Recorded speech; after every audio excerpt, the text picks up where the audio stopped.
7º ano. Hoje a revisão vai ser, ó, topada. Vamos lá. Tudo na paz com vocês por aí. Como é que vocês estão? Espero que estejam todos bem aí. Vamos lá. A aula de hoje, como vocês já sabem, né? É aula de revisão. Assunto aí da aula passada, certo? Então, vamos revisar um pouquinho. Para quem está chegando agora, para quem ainda não me conhece, então, eu sou professora de Geografia, professora Isana. Seja bem-vindo. Vamos lá? Então, professora de Geografia, professora Isana. E aí, nossa aula de hoje, como eu já falei, é aula de revisão. O que é necessário para revisar? Então, nós estamos chegando ao momento de estudar. Hora de estudar. Hora de estudar, é necessário fazer o quê? Pegar o livro, pegar o caderno, acompanhar certinho. Minha gente, o conselho que eu dou para vocês é que vocês assistam o vídeo da seguinte maneira. Vão para a mesa aí da cozinha ou no seu quarto, numa escrivaninha, sente, coloque seu material ali em cima, coloque seu celular numa posição boa, fique sentado. Não assista a aula deitado. Até assistir a aula deitado, ó, só vai dar o quê? Sono. Sono complica, né? Aí não vai aprender nada. Então, a aula de hoje é a aula de revisão, página 21 até a página 28, certo? Podem abrir no livro de vocês. Não coloquei tudo que está no livro, eu coloquei de outras formas aí mais resumidas, ok? Então, formas de relevo, principais estruturas de relevo, quais são elas? As principais estruturas de relevo, quais são? Planalto, planície e depressão, ok? Então, os planaltos, aí no livro de vocês tem, página 23, são terrenos com altitude variáveis, né, nos quais ocorrem formas variadas de relevo, como chapadas, morros, colinas e serras. Nos planaltos, né, nós podemos ter chapadas, morros, colinas e serras.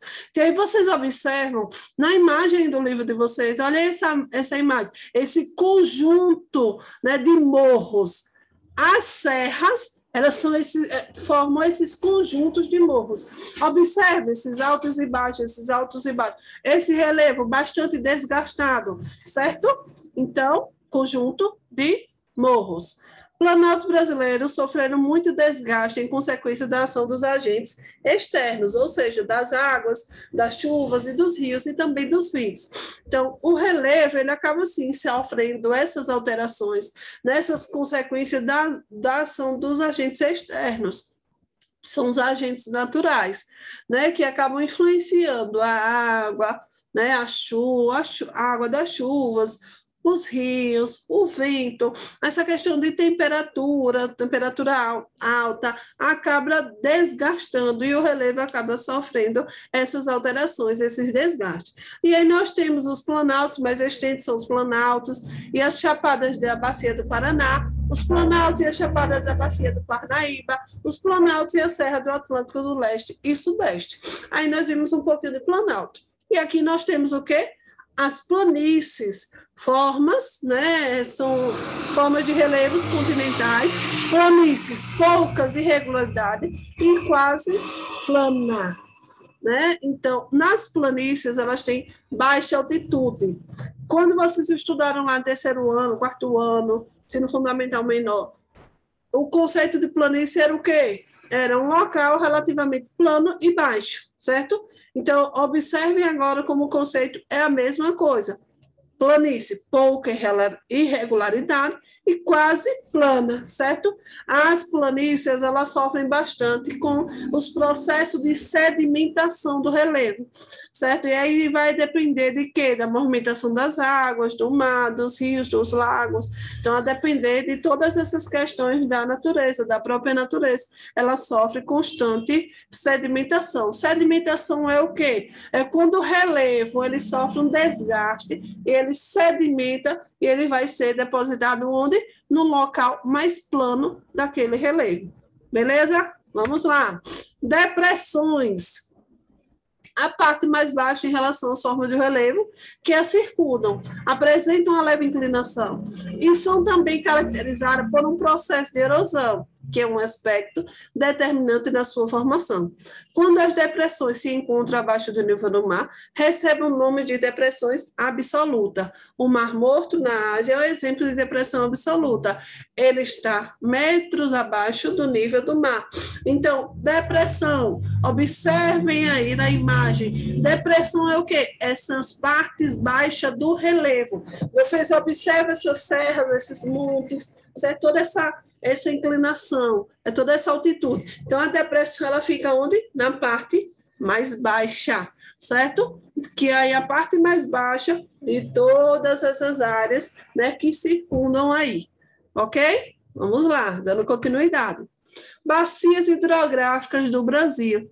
Vamos falar um pouquinho sobre as bacias hidrográficas, né? O Brasil, ele apresenta uma grande quantidade de rios, né, reunidos em conjuntos conhecidos como bacias hidrográficas. E aí nós temos como as principais bacias hidrográficas, a Amazônica, a Tocantins, Araguaia, São Francisco e a Platina. A Platina era formada pelas bacias do Paraguai, Paraná e Uruguai, certo? E nós temos outras bacias secundárias, são Norte, Nordeste, Leste, Sul e Sudeste. Então, vocês observem a riqueza hidrográfica existente no nosso Brasil. Então, nós estamos muito ricos na hidrografia, nessa quantidade de água potável. Observem aí, nesse gráfico pizza, a parte verde é a parte de qual bacia? Da bacia amazônica. E aí nós temos a parte vermelhinha da bacia aí, que faz parte da Platina, do Uruguai. Azul clarinho, da bacia que faz parte da bacia Platina, a bacia do Paraná.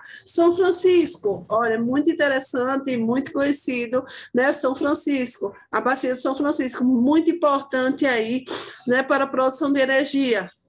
Aí nós temos aí um laranja, aí trecho do Sudeste, o azul, trecho do Leste, o amarelo mais clarinho, o trecho do Norte, e a de laranja, né, que tem aí bem perto do verde, nós temos a qual? A bacia do Tocantins, que é chamada Tocantins Araguaia. E aí vamos falar um pouquinho sobre a bacia amazônica, a maior bacia do planeta, certo? Sendo 64,88 estão em terras brasileiras.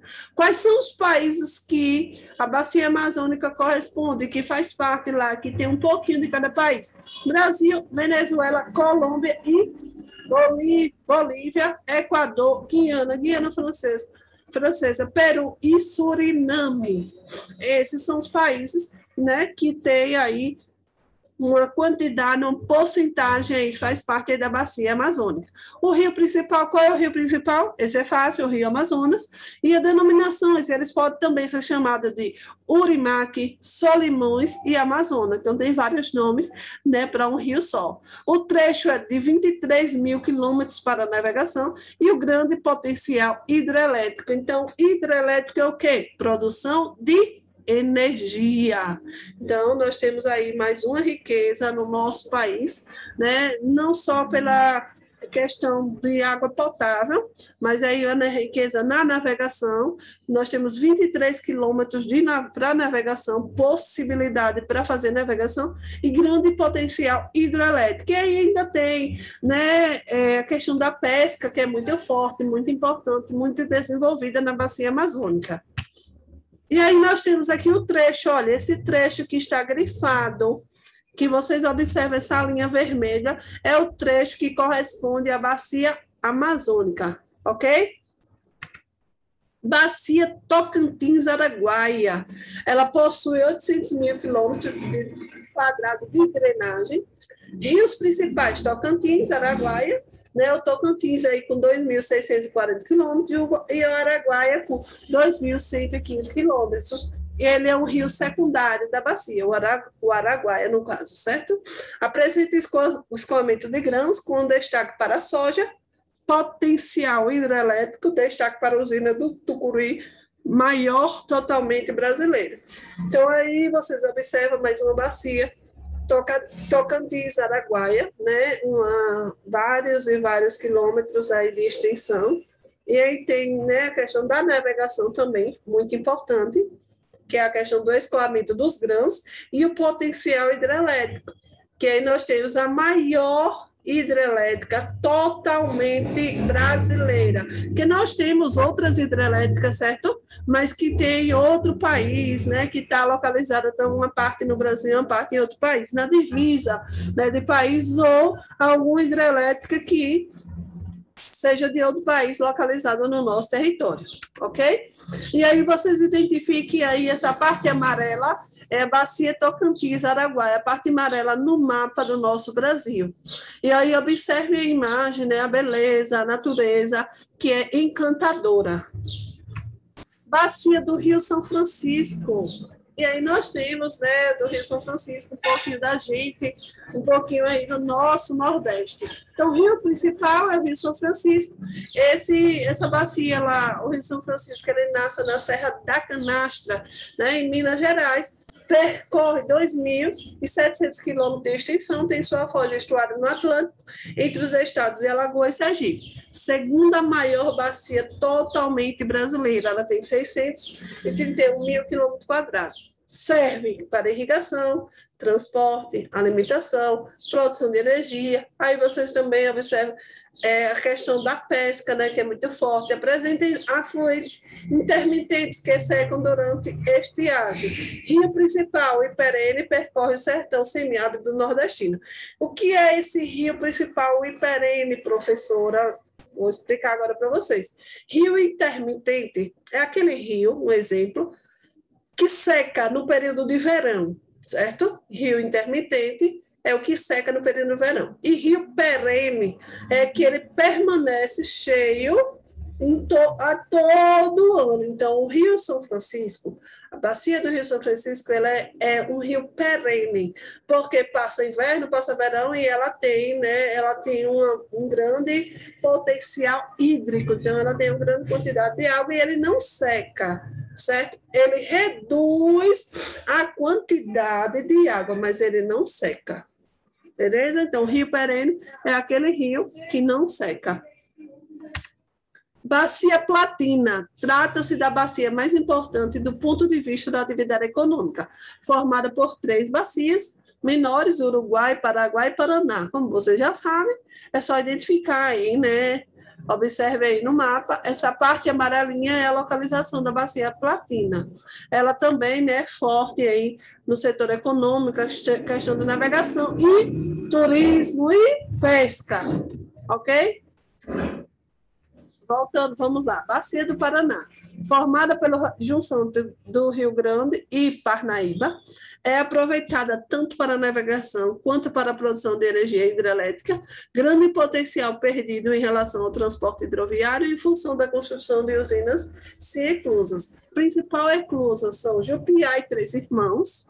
Destaque para a hidrovia, que era a hidrovia Tietê-Paraná, maior bacia em potencial hidrelétrico instalado. Então, observe novamente mais uma bacia com grande potencial hidrelétrico, certo? Grande potencial aí também para a navegação, que ela é aproveitada tanto para a produção de energia quanto para a questão da navegação, circulação de cargas, navios, cargueiros, circulação de pessoas que chegam e saem para outros países. Bacia do Paraguai drena uma parte da área da planície, que é o Pantanal. Os países que fazem parte da Bacia do Paraguai é Bolívia, Paraguai, Argentina e Brasil. Os principais rios, que são os seus rios afluentes, Rio Corrente, Rio Taquari, Rio São Lourenço e Rio Sepotuba. Principais atividades econômicas, pecuária bovina, área de expansão da soja. Utilização para navegação, grande escoamento de minérios de manganês e produtos agropecuários. E aí vamos lá, né? Agora é a nossa hora, nossa atividade. Vamos lá, vamos caprichar aí na nossa atividade. Vocês peguem aí o material, vão abrindo o livro aí na página 36. Vamos lá? Então, nossa aula já está terminando, viu? Agora é tudo bem fácil. Só coloquei 2 questões na aula de hoje, está bem tranquilo. Então, espero que vocês acertem tudo. Que tipo de formação vegetal no Brasil apresenta árvores com folhas grossas adaptadas a temperaturas baixas? Essa vegetação é característica de qual tipo de clima? Então, vejam só. Na aula de hoje eu não fiz essa revisão, porque a gente não chegou ainda, mas eu já vou passar para vocês aqui a resposta, certo? A mata dos pinhais ou mata de araucária no sul do Brasil. Esse tipo de vegetação ocorre em regiões de clima o quê? Subtropical. Mas na próxima aula eu já vejo, né, para explicar novamente um pouquinho dessa questão para vocês e fazer uma revisãozinha sobre essa questão, ok? E aí eu quero que vocês façam o seguinte, agora vocês vão descrever planície, depressões e planaltos. Lembrem que todas as atividades vocês vão fazer como? Vocês vão copiar a pergunta, vão copiar a resposta. E essa daí que eu estou deixando para casa, essa daí você deve fazer como? Você vai responder. Você vai pesquisar num livro, ou até mesmo aqui na aula, né, já tem a resposta, vai descrever algumas características de planície, algumas características de depressões e características de planalto. Vou colocar no seu caderno, certo? Olha aqui, olha, vou voltar aqui, só para vocês verem um pouquinho. Planalto são terrenos com altitude, tal. E aí tá aqui, tá na aula, né, a resposta. Planície também tá na aula a resposta e depressões também tá na aula. Mas se vocês quiserem também pesquisa no livro, que tudo tá certo, né? Casando aí com o livro ou com a aula, com os slides da aula, vai dar tudo certo, né? Não tem como errar, certo? Então, vocês têm aí terceira questão e resposta, e devem aplicar para casa essa atividade, ok? Então, fiquem em casa, fiquem com Deus. Eu acredito que já nós vamos retornar. Então, a aula de hoje foi mais rápida, porque foi uma revisão, certo? Então, fiquem em casa, se cuidem, fiquem com Deus. Um forte abraço. Tchau, tchau.